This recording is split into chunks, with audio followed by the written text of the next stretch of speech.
Now, 5 years later, I found a small wooden box with a key inside, and I know it's the only thing that can save her.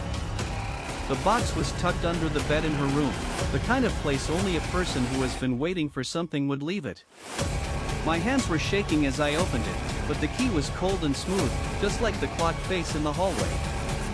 I had to find out why Jamie disappeared, and why the clock always showed 3:07 a.m.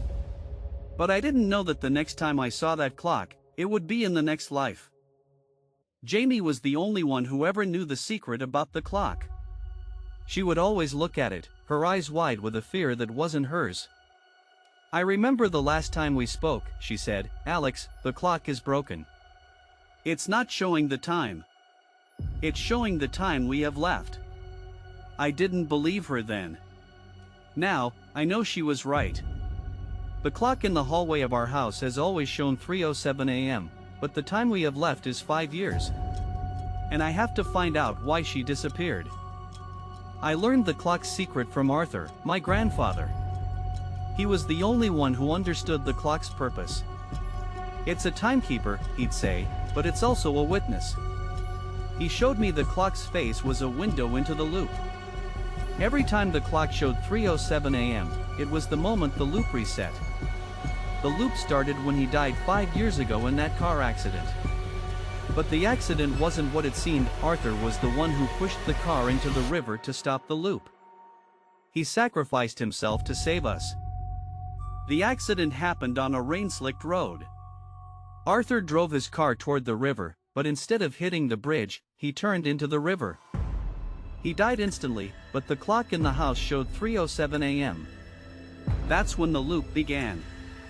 The next morning, we woke up to the same house, the same clock, and the same 5-year countdown. The accident was a sacrifice to save us from a future where the loop would be permanent. But the cost was our memories. Each reset erased everything from the moment after Arthur's death until the next reset. The first reset happened 5 years ago. I was 18, and Jamie was 10. We woke up in our house, the clock showing 3:07 a.m. But Arthur was gone. His car was in the river, and the house was silent. We had no memories of the past 5 years. The clock showed 3:07 a.m. again, but this time the loop had been reset for 5 years. We were in the same house, the same clock, but we were different. Our memories were clean, but the loop had changed us. Jamie was scared, but she knew the clock was broken. Each reset erased the past 5 years. We lived in a loop of forgetting. 5 years of time, 5 years of life. I remember the first time I saw Jamie at the lake with Arthur. But after the reset, I forgot her face. Now, I know the loop has been running for 5 years. The key in the box is the only thing that can stop it. But the cost is everything: our memories, our lives, and our chance at a normal future. I realized the key wasn't for a lock. It was for time. Arthur had hidden it in the box to help us break the loop. The key was a time capsule that could send a message across the loop.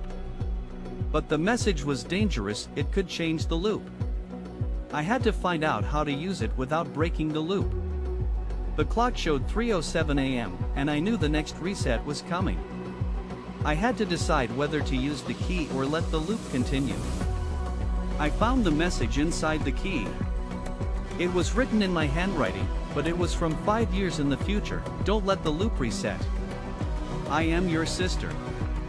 Jamie was my future self. She was the one who would save me. But the message was a warning. It would change the loop. If I used it, the loop would break and we would have a chance at a normal life. But if I didn't, we would be stuck in the loop forever. The choice was simple: use the key to send the message across the loop or let the loop continue. I had to decide whether to break the loop and face a future with Jamie or stay in the loop and forget her. The clock showed 3:07 a.m., and I knew the next reset was coming. But the message was real. Jamie was my future self. She was the only one who could save me. If I used the key, the loop would break and we would have a chance at a normal life. I used the key. The message was sent, and the loop broke. But the cost was my memory. I forgot the last 5 years with Jamie. The next time I saw her, it was in the present. My sister was standing in the hallway, looking at the clock with 3:07 a.m. I had to choose between remembering the past or living in the present. I chose to remember her. The present wasn't a memory, it was a choice. I stood in the hallway with Jamie, the clock showing 3:07 a.m. We had no memories of the past 5 years, but we had the choice to live in the present. The key was in my hand, but I didn't need it anymore. The loop was broken, and we had a chance at a normal life. I held her hand, and for the first time, I knew what the clock showed wasn't time, it was the time we had left. The loop ended with a choice. We chose to live in the present, not in the loop. The clock showed 3:07 a.m., but we didn't have to forget it anymore. We had a chance at a normal life, but it wasn't easy. The key was no longer needed, we had found each other. The last time the clock showed 3:07 a.m. was when we made our choice to break the loop. The choice was made. We had to decide whether to stay in the loop or break it. We chose to break it. The clock showed 3:07 a.m., but we had a chance at a normal life. We chose to remember each other, and the key was no longer needed. The loop was broken, and we had a future. I am your sister. And I choose to be here.